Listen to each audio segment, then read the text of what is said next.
World War II in the Netherlands is a topic I elaborated on this channel a lot. In this video, we're gonna look at the Dutch perspective on the German occupation of the Netherlands. A lot of memoirs have been written after the war, a lot of books have been written after the war, but what were Dutch people thinking during the war? What were their expectations and what were their fears and hopes? We're going to talk about the German occupation of the Netherlands from the Dutch perspective. Blijf kijken. Good to have you back on the channel. If you're new to the channel, my name is Stefan, I'm a Dutch history teacher and I'm hustling history for you. And if you find it interesting, well, what are you waiting for? Please consider subscribing, hit that notification bell and join the hustle. Much have been written about the Second World War in the Netherlands after the war. Perspectives have been changing over time. Shortly after the war was over, you were either good, read in the resistance, or wrong, fout, read collaborating. Later historians acknowledge that there was a gray zone. Around 5% of the Dutch population was in the resistance and 10% collaborated. But what about the remaining 85% of neutral people? What were they thinking of the occupation at that time? It's very interesting to study what people were thinking, expecting, feeling, fearing at that time. Most of the post-war memoirs and interviews have been influenced by numerous factors. What people believed at that time is just as interesting, if not more interesting. And for that, historians resorted to diaries, because many Dutch people at that time kept a diary because they felt and they believed that they were living in a historically important period. Some of them even directed words to future readers and wanted to tell the people in the future about how life during the German occupation of the Netherlands, how life during the war actually was. Now, not all these diaries are useful for research, though. Some of the diaries mostly discuss inner feelings about everyday life, and other diaries are more written like reports and therefore don't contain the private thoughts of the individual about what was going around him or her. Dutch historian Bart van der Boom did elaborate research on wartime diaries. He concluded that the average Dutch attitude during the war can be summarized in 4 emotions: outrage, hope, fear, and powerlessness. Outrage was a widely shared sentiment when the Germans crossed the border of the Netherlands on the 10th of May 1940. Without any declaration of war, Germany had invaded the Netherlands. As Queen Wilhelmina stated, "I hereby direct a clear protest against this exempless violation of good faith and violation of what is fair between civilized states." The excuse the Germans gave was that they wanted to preempt a British landing on Dutch territory to attack Germany via the Netherlands.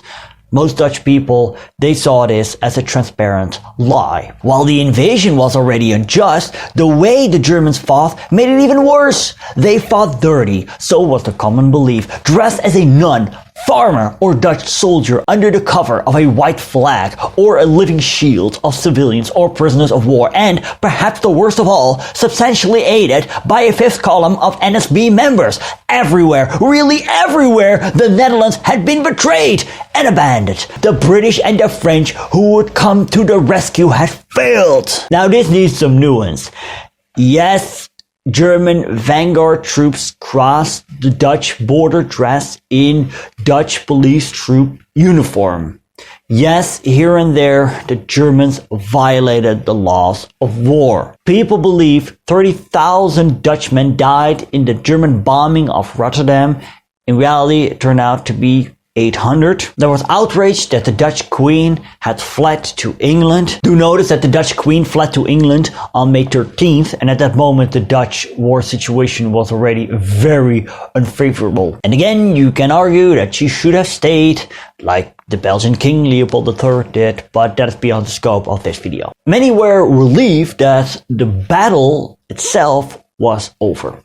But being ruled by Germans now felt as humiliating. The Dutch viewed their sovereignty as an important value, and they didn't see this as just regime change. No, most Dutch saw this as the loss of freedom. In the Netherlands, we refer to this period as the bezetting. Bezetting means occupation. When in the Netherlands we talk about the bezetting, everybody knows we're talking about the period the Netherlands was occupied by the Germans in World War II. Nobody knew what the German occupation would bring. Nazi Germany had a bad image in the eyes of many Dutch people.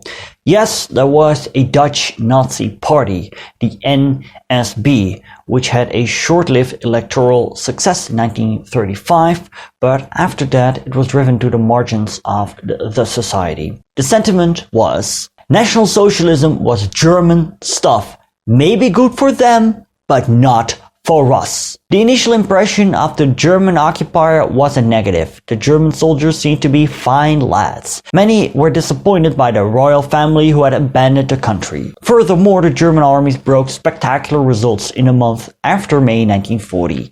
And above all, Reich Commissioner of the Netherlands, Arthur Seyss-Inquart, promised the Germans would not impose their ideology on the Dutch. But this turned out to be a lie, because the Germans viewed the Scandinavians, the Flemish and the Dutch as fellow Aryans, and they wanted to impose their ideology on them. A process of Gleichschaltung, coordination, took place where they established a system of totalitarian control and coordination over all aspects of Dutch society, from the economy and trade associations to the media, culture and education. Freedom of speech and press was abolished by the German occupier, and the Dutch, they viewed this with great aversion. And many did not understand.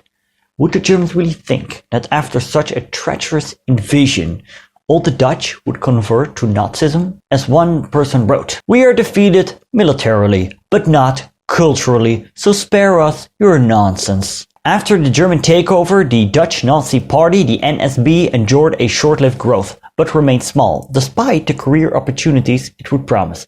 NSB members were despised by most of the Dutch. As one person wrote, "The Germans were like a plague, but the NSB was a cancer that came from the inside."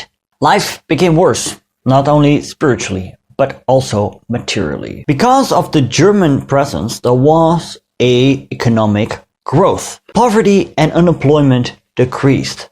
However, there was no more import, so therefore many goods became scarce. So sure, the Dutch had more money, but there was less stuff available to spend it on. Soon, food became distributed, and the Germans, they distributed food packages. Now what is interesting is that these food packages were based on modern nutritional insights and were therefore much more healthier than the food the Dutch had enjoyed so far. It contained much less fat. However, the Dutch did not experience it as such. They found the food distasteful, and they believed that they were starving. The Dutch believed the Germans were looting the country, but in reality, this wasn't yet the case. Famine would occur in the future. Unfortunately, I'll get to that later. The outrage of the Dutch against the German occupier united the people, and this was quite unique, because before the war, the Dutch society was verzuild, pillarized, as you will, basically separated into groups of religion and associated political beliefs. But now, the Germans ruled the country, and most Dutch hated the Germans, and therefore they felt united. And this caused another sentiment, hope. Many believed it could not go on forever. Also for Germany. Many believed it would last a year at best. With hindsight, this was a naive belief. But that was not what people at the time thought. People believed in two scenarios. Either the German home front would collapse, just like in World War I, or the Allies would land in Europe, perhaps they would land on the Dutch beaches, and liberate the country. There was a lot, and I mean a lot, of wishful thinking. People eagerly followed the news, English radio broadcasts, speeches of Churchill and Hitler, and the Dutch interpreted this in the most favorable way possible. Never before Dutch people were so interested in world politics, and every development was interpreted as a possible German defeat. When Christmas came around, many Dutch believed that the German women would revolt because they were promised that their sons and husbands would be back before Christmas. When the first German cities were being bombed, many believed Germany was on its last legs. When Rudolf Hess flew to England, many people thought that the rats were leaving the sinking ship. And when Germany invaded the USSR, many people predicted a Napoleon-like defeat, especially when it turned out the Germans weren't able to capture Leningrad and Moscow. However, the Germans held their positions and no Allied landings in Europe took place. And then the Dutch East Indies was captured by the Japanese.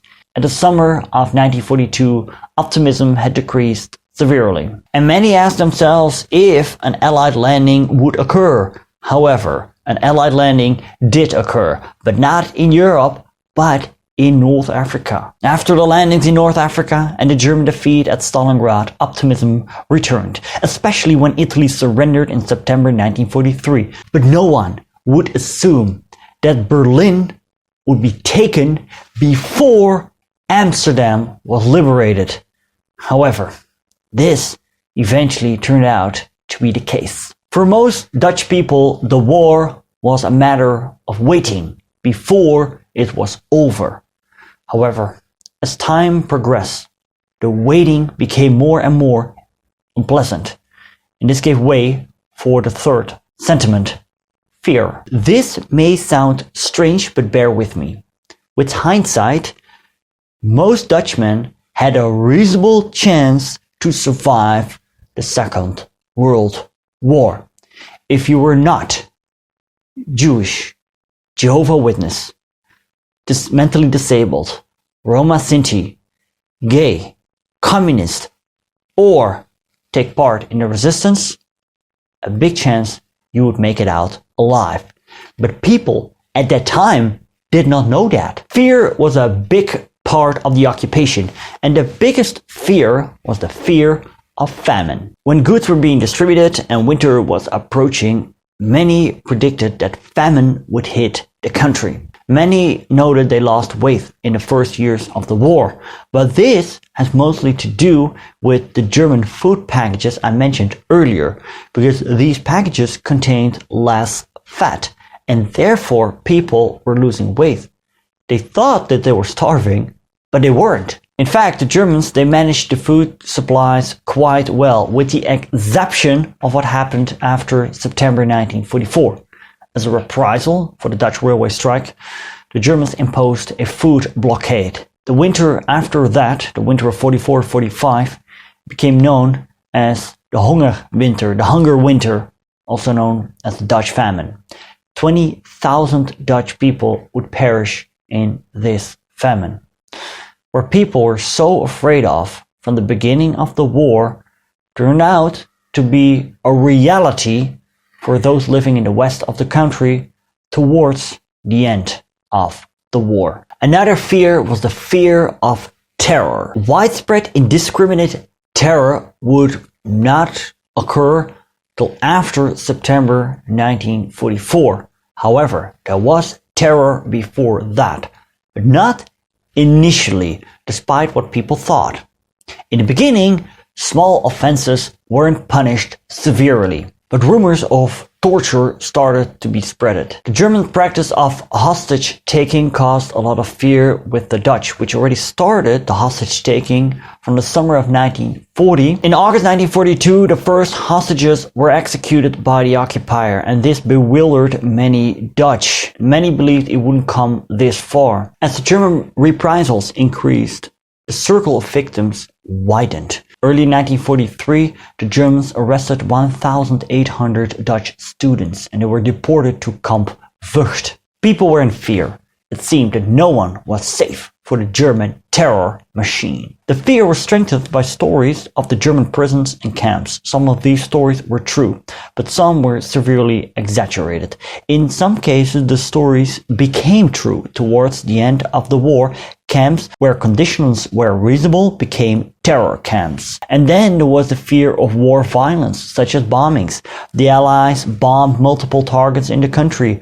Rotterdam and Amsterdam were bombed in 1943, Nijmegen in the year after that, and Den Haag in March 1945. And what would the liberation be like? Would the country become a battlefield? Deportation was another fear, and I'm not necessarily talking about the deportation of the Jews, because also Dutch men were deported by the Germans, because they announced the infamous Arbeidseinsatz, which was forced labor. This was already put into action from the summer of 1940 onwards, where the unemployed were deported to Germany to work in the factories there. But from 1942 onwards, Dutch companies were weeded out for surplus personnel, and these people had to pack their things and were shipped off to Germany to work in the factories. Also, former Dutch military personnel, shortly after the German invasion of the Netherlands was released, was now POW'd again. Dutch newspapers under German control announced that in the conquered Soviet territories, 3 million Dutch people could live. And now Dutch people feared that the Germans wanted to replace the Dutch people for German people. The fear grew that anyone could be forced to be deported. This happened, for example, in Den Haag, where 130,000 people from the city were forced to move because the Germans were constructing the Atlantic Wall. In total, around 600,000 Dutch men performed forced labor in Germany. 400,000 were evacuated and 300,000 people went into hiding not to be deported, and 13,000 military were deported as POWs. All in all, 1 out of 10 was forced to leave their homes. There was a general conviction that the Germans wanted to weaken the Dutch population so it couldn't stand strong in case of an Allied attack. Explanations of the authorities were always mistrusted, and this gave way for the fourth sentiment. I'm talking about powerlessness. All in all, occupied Netherlands was obedient, later labeled as accommodation. Not out of sympathy for the new rulers, but because there was a lack of a better alternative. What were the alternatives? There was aloofness. You would place yourself outside society. You'd be unemployed, receive no rations, and because you were unemployed, you ran the risk of being deported to Germany. There was also the option of resistance, but the resistance was a risky business. Early 1941, the first resistance members were executed, and this made a huge impression on the Dutch people, since the death penalty had been abolished for 70 years by that point. In May 1942, another 96 hostages were executed, and resistance also brought the lives of innocents in danger because of the German hostage taking. Many people wondered if it was worth it at all, resistance against the occupier, as one wrote. What are we to do with a nation of mere widows and opportunists after the war? Historian Wiechert ten Have names this the protection hypothesis. By working together with the occupier, adverse effects may be prevented. Eventually, this did not work out. But accommodation was seen as the lesser of three evils. The average Dutchman saw the injustice and hated it, but did not openly revolt. Yet many Dutch people did take part in resisting by taking people into hiding. Tens of thousands committed to full-time resistance, but hundreds of thousands took people into hiding. This seemed a feasible form of resistance that also seemed useful. However, those who could have benefited from a hiding place were the Dutch Jews, because the majority of the Dutch Jewish population was deported. Why was that? And what were the Dutch thinking of the deportations of the Dutch Jews? I'd also like to talk about the related February strike. This is for future episodes. Subscribe to the channel so you don't miss out. Thanks to my patrons you see on screen, and a special thanks to Connor, Philip Jordan, Jacob Mosland, Nick Turanova, Haley Berry, Mark Littlehale, Janusz Jozenkiewicz, Joanne, Justin Tabell, Tanya Dixie, Henry Clarkson, Rob Park, Andrea Martic, Susanna Di Bella, John Beach, Luis Bichiera, Fernando Lopez Ojeda, and Mike West. If you like to learn about the Dutch resistance, click right here. And if you like to learn about Dutch collaboration, for example, the Dutch Waffen-SS volunteers, I have a playlist for you. It's right here. Consider becoming a patron. With your donations, I can keep doing this and expand. Don't forget to subscribe. Bedankt voor het kijken en tot ziens.